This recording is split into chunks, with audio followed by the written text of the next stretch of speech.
शतेषु जायते शूरः सहस्रेषु च पंडितः वक्ता दशसहस्रेषु दाता भवती वानवा. या संस्कृत सुभाषिताचा अर्थ असा होतो विद्यार्थी मित्रांनो, 100 लोकांमागे एक शूर जन्माला येतो, तर 1000 लोकांमागे एखादा ज्ञानी विद्वान पंडित जन्माला येतो, तर वक्ता 10,000 लोकांमागे एक वक्ता आपल्याला सापडतो. परंतु दाता मात्र लाखो लोकांमध्ये एखादीच दाता सापडतो, असं या सुभाषिताचा अर्थ आहे. लातूर परिसरामध्ये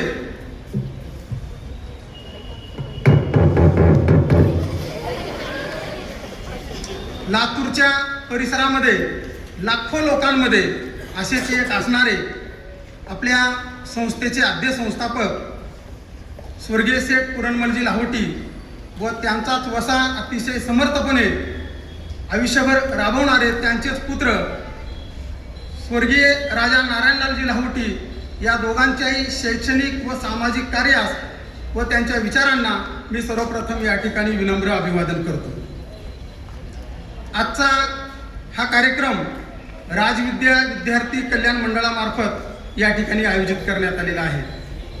आज 19 जुलै स्वर्गीय राजा नारायणलालजी लाहोटी यांची पुण्यतिथी. या निमित्ताने मंचावर उपस्थित आजच्या कार्यक्रमाचे अतिथी तथा आपल्या विद्यालयाच्या शालेय समितीचे चेअरमन माननीय श्री लक्ष्मीकांतजी करवा, मंचावर उपस्थित आपल्या विद्यालयाचे मुख्याध्यापक माननीय श्री प्रवीण खरोशेकर, आपल्या विद्यालयाचे उपमुख्याध्यापक डॉक्टर प्रशांत मुगळे, विद्यालयाचे पर्यवेक्षक लक्ष्मीकांत शिरुरे व आपल्या शाळेचे शिक्षक प्रतिनिधी अनिल तापडिया. या कार्यक्रमाला उपस्थित सर्व शिक्षक, शिक्षिका, राजविद्या विद्यार्थी कल्याण मंडळातील सर्व शिक्षक सदस्य व ज्यांच्यासाठी हा कार्यक्रम आयोजित करण्यात आलेला आहे ते आपण सर्व विद्यार्थी मित्रांनो, आज स्वर्गीय राजा नारायणलालजी लाहोटी यांची पुण्यतिथी आपल्या संस्थेमध्ये अनेक उपक्रमांनी साजरी होत आहे. आपल्या शाळेमध्ये आज गणवेश, शूज, वह्या, स्कूल बॅग यांचं वाटप होणार आहे. संस्थेतल्या प्रत्येक शाळेमध्ये विविध उपक्रम आजच्या दिवशी राबवले जात आहेत.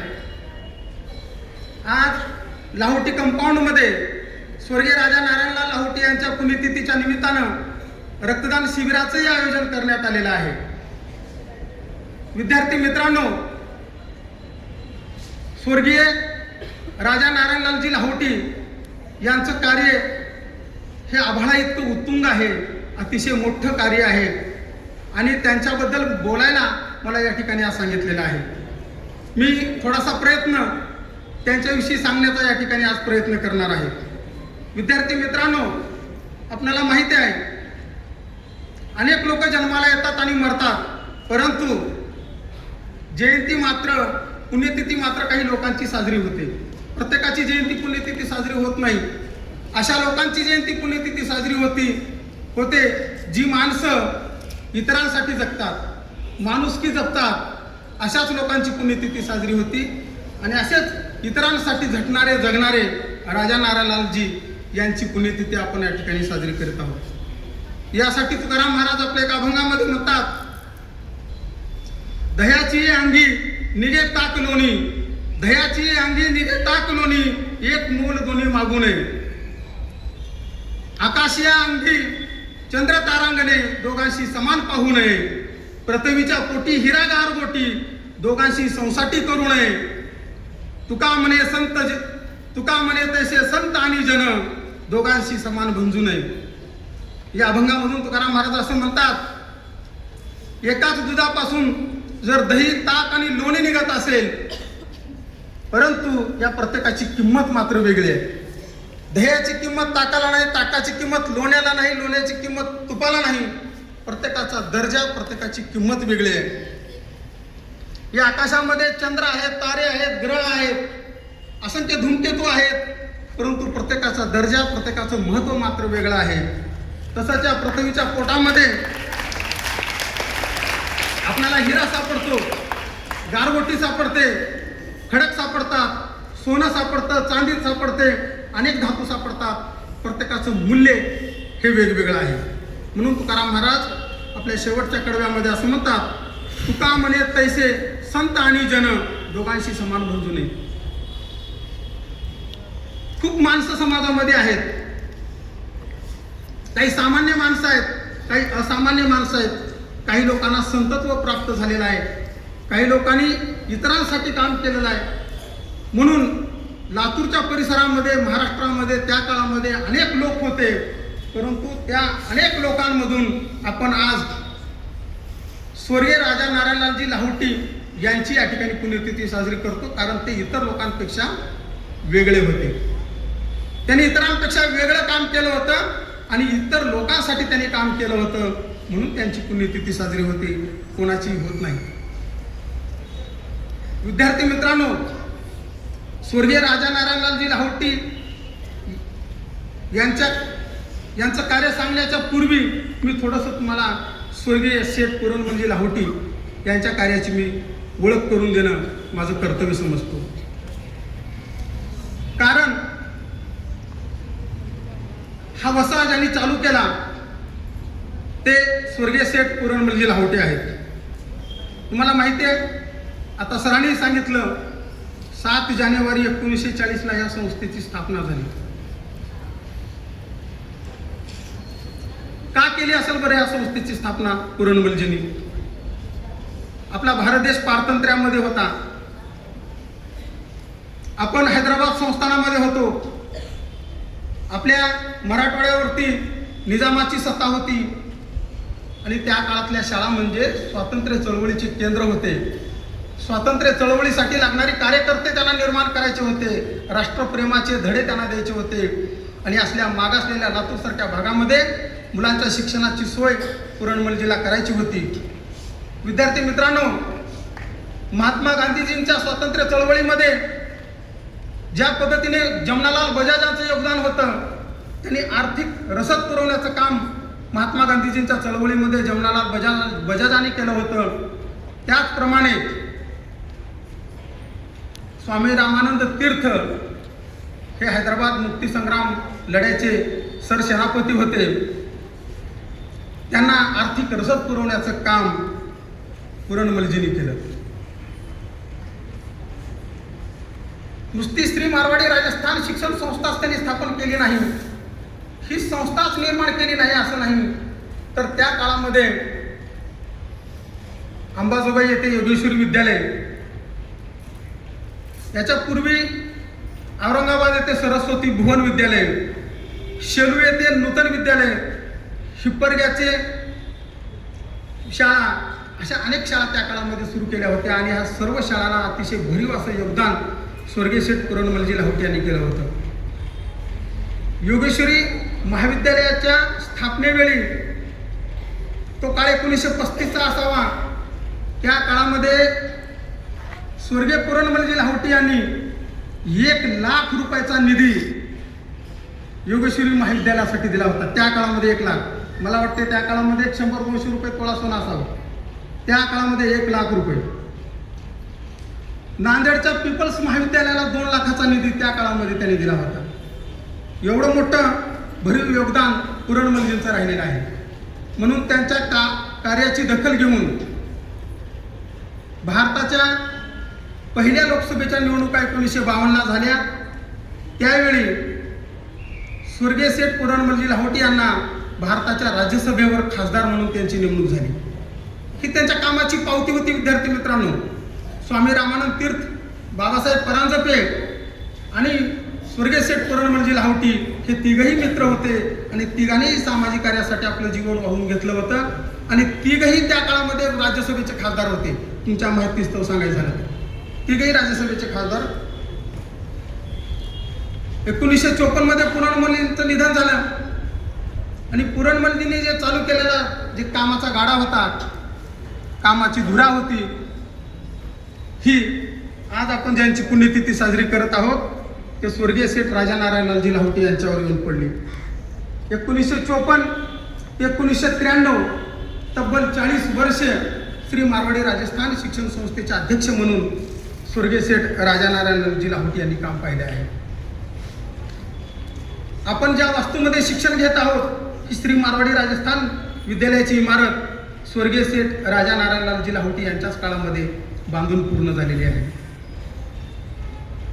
इंग्रजी माध्यमाचं महत्त्व ओळखून, इंग्रजी शिक्षणाचं महत्त्व ओळखून राजा नारायण लालजी यांनी 1983 मध्ये श्री व्यंकटलाल लाहोटी इंग्लिश स्कूलची स्थापना केली.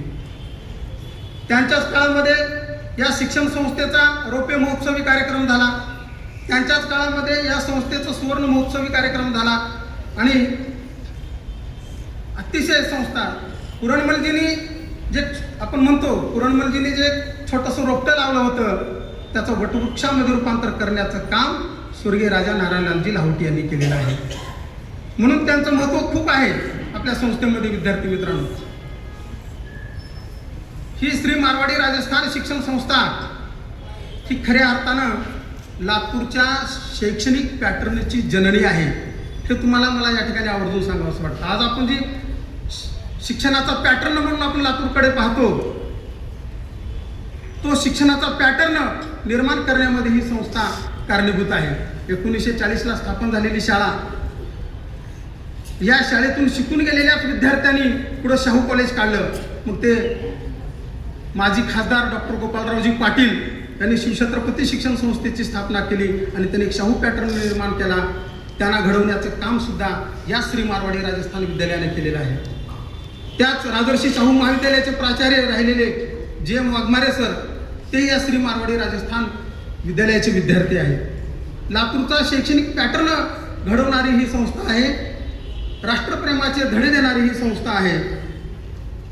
विद्यार्थी मित्रांनो, आज आपण पाहतोय लातूरमध्ये कशा पद्धतीनं शिक्षणाचं बाजारीकरण चालू आहे, कशा पद्धतीनं लोकांनी संस्था स्थापन केलेल्या आहेत आणि फक्त पैसा कमवणेच हा एकमेव उद्देश ठेवून काही लोक काम करत आहेत.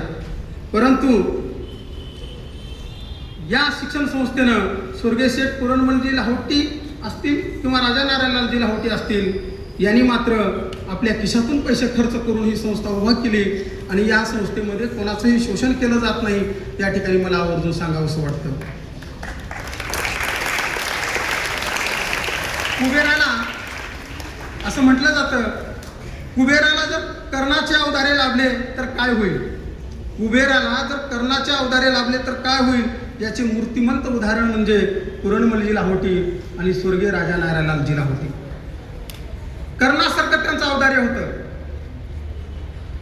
किती दान केलं असावं बरं, ह्या कुटुंबाने तुमच्या कल्पनेच्या पलीकडे दान केलेलं आहे. आजच्या हिशोबाने जर त्याचं बाजार मूल्य काढायचं म्हटलं 1 ते 2,000 कोटी रुपयाचं दान लाहोटी कुटुंबासून या लातूरसाठी, या मराठवाड्यासाठी, या देशासाठी केलेलं आहे. 1 ते 2,000 कोटीचं दान. म्हणून आणि काही माणसं काही न करता मोठमोठी नावं लातूरात आपण पाहतो, त्यांनी काही केलेलं नाही, परंतु त्यांच्या नावाचा गवगवा एवढा मोठ्या प्रमाणामध्ये आपण पाहतो. म्हणून मला या ठिकाणी आवर्जून सांगावंसं वाटतं, सामाजिक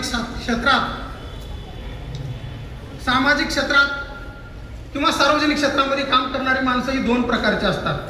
काही माणसं मुठभर कामाचा कपाळभर मळवट फासतात, मुठभर कामाचा कपाळभर मळवट फासतात आणि काही माणसं डोंगरा एवढं काम उपसूनही चिमुटभरही अंगारा आपल्या कपाळी लावत नाहीत. त्याच दुसऱ्या प्रकारामध्ये स्वर्गीय राजा नारायणलाल लाहोटी यांची तुलना करावी लागेल असं मला वाटतं. विद्यार्थी मित्रांनो,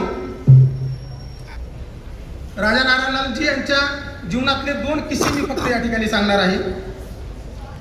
या शाळेचं बांधकाम चालू होतं, त्यावेळी या बांधकामाचे इंजिनियर आप्पासाहेब सावे हे होते. आप्पासाहेब सावे आणि देवदास गुरुजी दोघेही राजा नारायणलालजी यांच्या घरी गेले. बांधकामावर त्यांना चर्चा करायची होती. त्या ठिकाणी त्यांच्या अंगणामध्ये ते खुर्च्या टाकून बसले. त्यावेळी देवदास गुरुजींचं लक्ष समोर टाकलेल्या खांबावरती गेलं. लोखंडी खांब होते. गुरुजी अचानक उठले, त्या खांबाच्या जवळ गेले. त्यांच्या हातामध्ये छत्री होती. त्या छत्रीने त्यांनी त्या खांबाचं मोजमाप घेतलं. मोजमाप घेत असताना राजा नारायणलालजी यांच्या लक्षात आलं की देवदास गुरुजींना बांधकामासाठी बहुतेक हे खांब हवे आहेत आणि म्हणून ते लागलीच आपल्या नोकराला त्यांनी बोलवून घेतलं. घरातून हळद कुंकाचा करंडा बोलवला, मागून घेतला. आप्पासाहेब सावे आणि देवदास गुरुजी दोघांनाही कुंकू लावलं. त्या खांबाची पूजा केली आणि त्या दिवशी या संस्थेच्या बांधकामासाठी, आपल्या स्वतःच्या कामासाठी आणलेले लोखंडी खांब त्यांनी या शाळेच्या बांधकामासाठी सुपूर्द केले. दुसऱ्याच्या मनात काय चाललं आहे, दुसऱ्या इतरांना आपल्याकडून काय अपेक्षा आहे, त्यांनी त्या अपेक्षाची पूर्ती आपण केली पाहिजे, एवढं मोठं मन हे नारायणलालजींचं होतं. त्याच काळामध्ये बांधकाम समितीची बैठक आपल्या शाळेमध्ये होती आणि सर्वच सदस्य त्या काळातले सतरंजीवरती बसले होते आणि एकच खुर्ची त्या ठिकाणी ठेवण्यात आली होती आणि ती खुर्ची स्वर्गीय राजा नारायणलालजी लाहोटी यांच्यासाठी होती. नारायणलालजी त्या ठिकाणी आले. त्यावेळी बांधकाम समितीचे अध्यक्ष हे रूपचंदजी मालपाणी साहेब होते. नारायणलालजींनी रूपचंदजी मालपाणी याला हाताशी धरून उठवलं की खुर्ची तुमच्या, या खुर्चीवर तुम्ही बसलं पाहिजे. ही बांधकाम समितीची बैठक आहे आणि तुमच्या मार्गदर्शनाखाली हे बांधकाम चालू आहे. एवढं मोठं मन नारायणलालजींचं होतं. आपली खुर्ची इतरांना देणं, आज आपण ते पाहतोय का? खुर्चीसाठी किती भांडणं चालू आहेत आपण पाहतो. खुर्चीसाठी, सत्तेसाठी एका दिवसामध्ये पक्ष बदलणारी माणसात राजकारणात असतील, कुठेही आपण ते पाहत आहोत. अशा पद्धतीनं एवढं मोठं मन असणारा हा व्यक्ती होता. म्हणूनच लोक त्यांना राजा असं म्हणत, कारण राजाचं मन मोठं असतं विद्यार्थी मित्रांनो. म्हणून स्वर्गीय राजा नारायणलाल लाहोटी यांच्यासाठी कवी यशवंत मनोहरांच्या कवितेच्या ओळी या ठिकाणी मला सांगायच्या वाटतात. कवी यशवंत मनोहर असं म्हणतात, शब्दांची पूजा करीत नाही मी, शब्दांची पूजा करीत नाही मी, माणसांसाठी आरती गातो. ज्यांच्या गावात सूर्य नाही त्यांच्या हातात उजेड देतो, ज्यांच्या गावात सूर्य नाही त्यांच्या हातात उजेड देतो. लातूरकरांच्या हाती उजेड देऊन 19 जुलै 1993 स्वर्गीय राजा नारायणलाल लाहोटी यांची प्राणज्योत मालवली. मरावे परी कीर्तिरूपी उरावे ही युक्ती त्यांनी खऱ्या अर्थानं सार्थ ठरवली असं मला वाटतं. त्यांची कीर्ती आजही आहे. आजही त्यांचं नाव निघतं. का निघतं? कारण त्यांनी एवढं मोठं कार्य केलेलं आहे. म्हणून आपणाला अशा पुण्यतिथीच्या कार्यक्रमामधून आपणाला सुद्धा एखादा गुण घेण्यासारखा आहे. त्यांचा सगळ्यात मोठा गुण होता ते म्हणजे दातृत्व, देण्याचा गुण होता आणि तो गुण आपण सर्वांनी घेतला पाहिजे. सरांनी आता सांगितलं, राजविद्या विद्यार्थी कल्याण मंडळामध्ये सर्वप्रथम शिक्षकांनी आपला निधी जमा केला. आपण शैक्षणिक साहित्यांचं वाटप त्यांच्या पुण्यतिथीच्या निमित्तानं करतो. आपण या आयुष्यामध्ये देत गेलं पाहिजे, कारण देने वालों को ही लोग लाल कहते हैं और मांगने वालों को दलाल कहते हैं. इसलिए म्हणून आपण लाल बनलं पाहिजे. ज्यांच्या नावातही लाल आहे आणि त्यांच्या कर्मानेही ते लाल होते, म्हणून त्यांची या ठिकाणी आज पुण्यतिथी साजरी होते. विद्यार्थी मित्रांनो, विंदा करंदीकर आपल्या कवितेमध्ये असं म्हणतात, देणाऱ्यांनी देत जावे, घेणाऱ्यांनी घेत जावे, देणाऱ्यांनी देत जावे, घेणाऱ्यांनी घेत जावे, घेता घेता एक दिवस देणाऱ्याचे हात घ्यावे. या कवितेचा, या ओळींचा अर्थ काय होतो? आपणही देण्याचा गुण त्या दानी व्यक्तीकडून घेतला पाहिजे. आज आपण काहीतरी दिलं पाहिजे. आपला हात असा असला पाहिजे, नेहमी असा असतो, आपला हात असा असला पाहिजे. हा गुण जरी आज आपण त्यांच्या पुण्यतिथीच्या निमित्तानं घेतला तर मला वाटतं या ठिकाणी त्यांची पुण्यतिथी साजरी करण्याचं या ठिकाणी सार्थक झालं असं मला वाटतं. हाताचे भूषण म्हणजे दान, असं नारायणलालजी यांची कल्पना होती आणि दान करण्यामध्ये लाहोटी कुटुंब हे अग्रेसर होतं. शेवटी जाता जाता मी कवी ग्रेस यांच्या ओळीत सांगायच्या म्हटल्या तर मी असं म्हणतो, कवी ग्रेस असं म्हणतात, माझे सुतक पाळू नको आकाशाला आहेत खांब, माझे सुतक पाळू नको आकाशाला आहेत खांब, माणूस जेव्हा हाक देईल तेव्हा मात्र थांब, माणूस जेव्हा हाक देईल तेव्हा मात्र थांब. असंच माणसासाठी थांबणारे आणि माणुसकी जपणारे स्वर्गीय शेठ राजा नारायणलालजी लाहोटी यांच्या परत एकदा दातृत्वाला मी सलाम करून मी या ठिकाणी माझ्या वाणीला विराम देतो. जय हिंद, जय भारत, जय